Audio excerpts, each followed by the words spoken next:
esse capítulo 2 da União, principalmente no que toca ao artigo 20, que fala dos bens, primeira coisa que eu gosto de falar, Maria, para a gente nunca errar em uma prova. Tudo que falar com águas, rios, moeda, riquezas subterrâneas, principalmente águas de rios que banham mais de um estado, que começa no outro país e termina no nosso país, são bens da União. As ilhas oceânicas, as ilhas costeiras, à exceção a ilha de Fernando de Noronha, né? Mas, de um modo geral, sempre saber disso. Ó, envolveu moeda, dinheiro, riqueza, água, bens bélicos, tudo isso pertence à União. E é exatamente o que ele diz aqui, ó, artigo 20, são bens da União. Inciso 1, os que atualmente lhe pertencem e os que lhe vierem a ser atribuídos. 2, as terras devolutas indispensáveis à defesa das fronteiras, das fortificações e construções militares, das vias federais de comunicação e a preservação ambiental definidas em lei. 2, os lagos, rios e quaisquer correntes de água em terrenos de seu domínio ou que banhem mais de um estado, sirvam de limites com outros países ou se estendam a território estrangeiro ou dele provenham, bem como os terrenos marginais e as praias fluviais.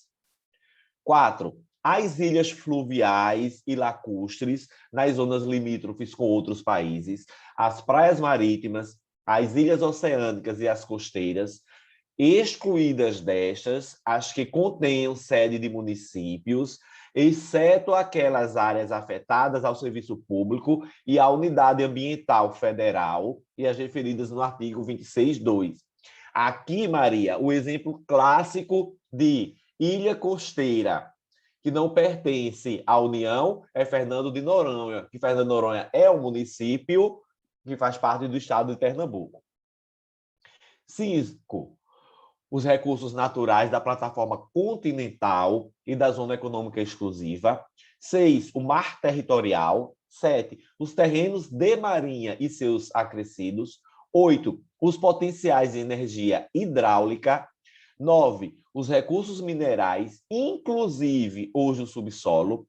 10, as cavidades naturais subterrâneas e os sítios arqueológicos e pré-históricos. 11, as terras tradicionalmente ocupadas pelos índios. Parágrafo 1º. É assegurada, nos termos da lei, à União, aos estados, ao Distrito Federal e aos municípios, a participação no resultado da exploração de petróleo ou gás natural, de recursos hídricos para fins de geração de energia elétrica e de outros recursos minerais no respectivo território, plataforma continental, mar territorial ou zona econômica exclusiva, ou compensação financeira por essa exploração. Parágrafo 2º.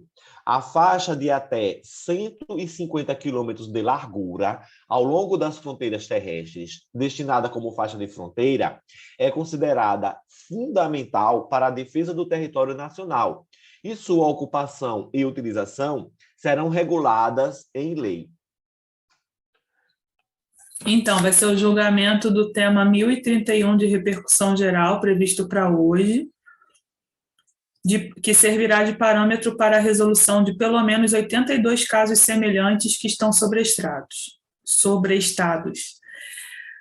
A controvérsia é sobre o cabimento de uma reintegração de posse requerida pela Fundação do Meio Ambiente do Estado de Santa Catarina, Fátima, de uma área localizada em parte da Reserva Biológica do Sassafrás, Santa Catarina, declarada pela FUNAI como sendo de tradicional ocupação indígena. O TRF4 entendeu que não há elementos que demonstrem que as terras seriam tradicionalmente ocupadas pelos indígenas, como previsto na Constituição, artigo 231. Confirmou a sentença que determinou reintegração de posse ao órgão ambiental. No recurso, a FUNAI sustenta que o caso trata de direito imprescritível da comunidade indígena, cujas terras são inalienáveis e indisponíveis. Segundo a autarquia, a decisão TRF4 afastou a interpretação constitucional do artigo 231 sobre o reconhecimento da posse do usufruto das terras tradicionalmente ocupadas pelos índios e privilegiou o direito de posse de quem consta como proprietário no registro de imóveis, em detrimento do direito originário dos indígenas. Quando ele fala assim, ó, é assegurada nos termos da lei à União, aos Estados, ao Distrito Federal e aos municípios a participação no resultado da exploração de petróleo ou gás natural, de recursos hídricos para fins de energia elétrica e de recursos minerais no respectivo território, plataforma continental, mar territorial, zona econômica exclusiva ou compensação financeira. Aqui é aquela velha briga que tinha, por exemplo, foi construída uma usina hidrelétrica lá no Rio Madeira, Rondônia. E aí, o que é que acontece? Opa, o Rio Madeira ele começa no Amazonas, passa por Rondônia, acho que acaba até no outro país. Como esse rio pertence, então, à União, que era que a União dizia anteriormente, opa, a exploração da energia elétrica é minha, então quem vai participar economicamente sou eu, União. E aí ficava essa briga. Mas aí o impacto ambiental, apesar de ocorrer no território nacional, né, já que Rondônia faz parte do território nacional, ocorria especificamente no estado de Rondônia e mais ainda no município de Porto Velho. Por isso, essa emenda 45, quando houve essa ampliação, ela trouxe que a participação ela não vai ficar distrita à União, vai ser para a União, para os estados, para o Distrito Federal e os municípios, e aí a gente tem que analisar o seguinte, desde que tenha havido impacto naquele município, no Distrito Federal, nos estados, porque se não houver impacto nenhum, ficaria só a União. E aí eu queria também fazer uma ressalva aqui, que ele não traz a questão, Maria, da geração de energia elétrica por meio eólico e por meio da energia solar. Aí eu li em algum lugar, não me pergunte onde, tá? Sabe aquela história, a gente escuta o periquito cantar, mas não sabe aonde?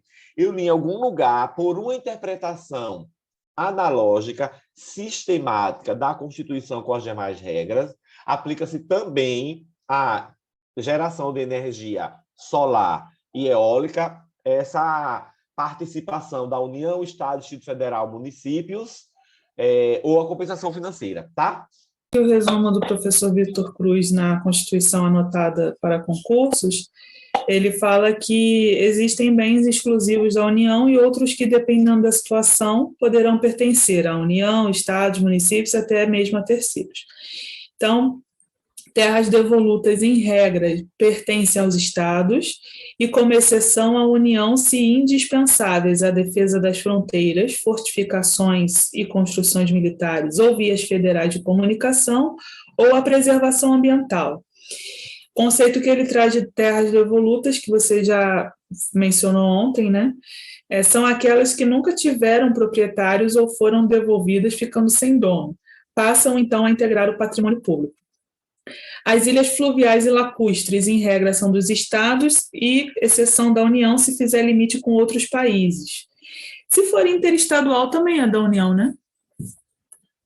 Tá, se for interestadual também, ele não colocou aqui. Águas superficiais ou subterrâneas, fluentes, emergentes e em depósito, em regra, são dos estados e, exceção, União, se na forma da lei decorrerem de obras da União. Lagos, rios e demais correntes, em regra dos estados e exceção, União, se banhar mais de um estado, está aqui que ele colocou, se banhar mais de um estado da União, se fizerem limite com países ou se deles provierem ou se estenderem. Também o são terrenos marginais destes e as praias fluviais. Bens que podem pertencer à União, estados ou aos municípios. Ilhas costeiras e oceânicas pertencerão ao município quando for sede do município, salvo se afetada por serviço público ou unidade ambiental federal, que aí nesse caso será da União. Estados, quando estiverem em seu domínio, União, as demais, inclusive o caso anterior. Elas podem ainda ser de terceiros. E aí somente a União. Todos que atualmente lhe pertencem ou que vierem a ser atribuídos, praias marítimas, terrenos marinhos e seus acrescidos, mar territorial, recursos naturais de plataforma continental e da zona econômica exclusiva, recursos minerais, inclusive subsolo, potenciais de energia hidráulica, as cavidades naturais subterrâneas e os sítios arqueológicos ou pré-históricos, as terras tradicionalmente ocupadas pelos índios. Quando a gente vai estudar essa questão do petróleo, a gente vê que antigamente não existia essa divisão de solo e subsolo, era tudo uma coisa só. E aí, exatamente por conta das riquezas minerais, se resolveu dividir, né? Solo e subsolo, porque subsolo vai ser sempre da União exatamente pela exploração de riquezas minerais. Então, a propriedade que a gente tem da terra é sempre do solo, e não do subsolo, porque o subsolo é da União. Então, observe que os recursos minerais são propriedade da União, e se tratando de plataforma continental e da zona econômica exclusiva, também serão os demais recursos naturais além dos minerais. Essa participação são os royalties, que a gente chama, e isso é uma forma, inclusive, de externalizar lucros, né? Porque gera impacto ambiental. E faixa de fronteira, considerada fundamental para a defesa do território nacional, ocupação e utilização são reguladas em lei e é considerada a faixa de até 150 quilômetros de largura ao longo das fronteiras terrestres. Súmula 650 do STF, os incisos 1 e 11 do artigo 20 não alcançam terras de aldeamento extintos, ainda que ocupadas por indígenas em passado remoto. Súmula 479 do STF, a margem dos rios navegáveis são de domínio público, insuscetíveis de expropriação e, por isso mesmo, excluídas de indenização. Tema 676 de repercussão geral. Ao equiparar o regime jurídico patrimonial das ilhas costeiras em que sediados municípios àquele incidente sobre a porção continental do território brasileiro, a Emenda Constitucional 46 de 2005 não interferiu na propriedade da União, nos moldes do artigo 20, inciso 7 da Constituição, sobre os terrenos de marinha e seus acrescidos situados em ilhas costeiras sede de municípios, incólumes às relações jurídicas daí decorrentes. Recurso extraordinário 636.199.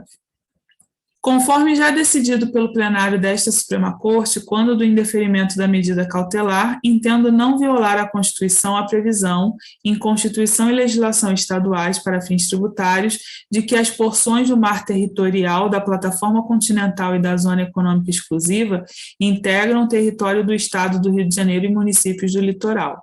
ADI 2080, julgada em novembro de 2019. ADI 4846, julgada em fevereiro de 2020. Os royalties são receitas originárias da União, tendo em vista a propriedade federal dos recursos minerais e obrigatoriamente transferidas aos estados e municípios.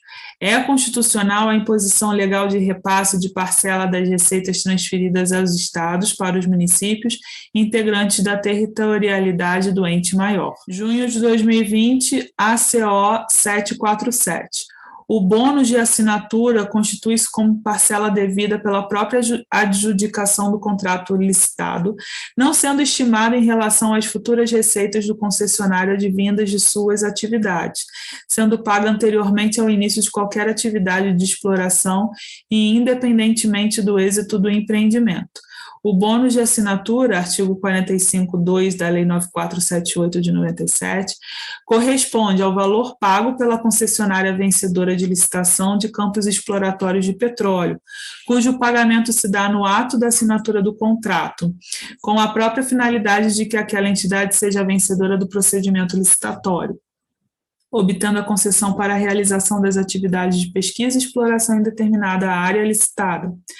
No âmbito do contrato de concessão do petróleo, das 4 formas de participação governamental previstas pelo artigo 45 da 9478, royalties, participação especial, bônus de assinatura e pagamento pela ocupação ou retenção diária, apenas aquelas 2 primeiras são resultantes das atividades de exploração de petróleo, sendo somente essas 2, como conceituário lógico de tal premissa fática, alcançadas pela previsão constitucional do parágrafo 1º do artigo 20. Parágrafo 1º do artigo 20 da Constituição não alcança, portanto, o bônus de assinatura, não havendo qualquer previsão legal, constitucional ou infraconstitucional que preveja o direito de estados, Distrito Federal e municípios à participação nas verbas a ele referentes.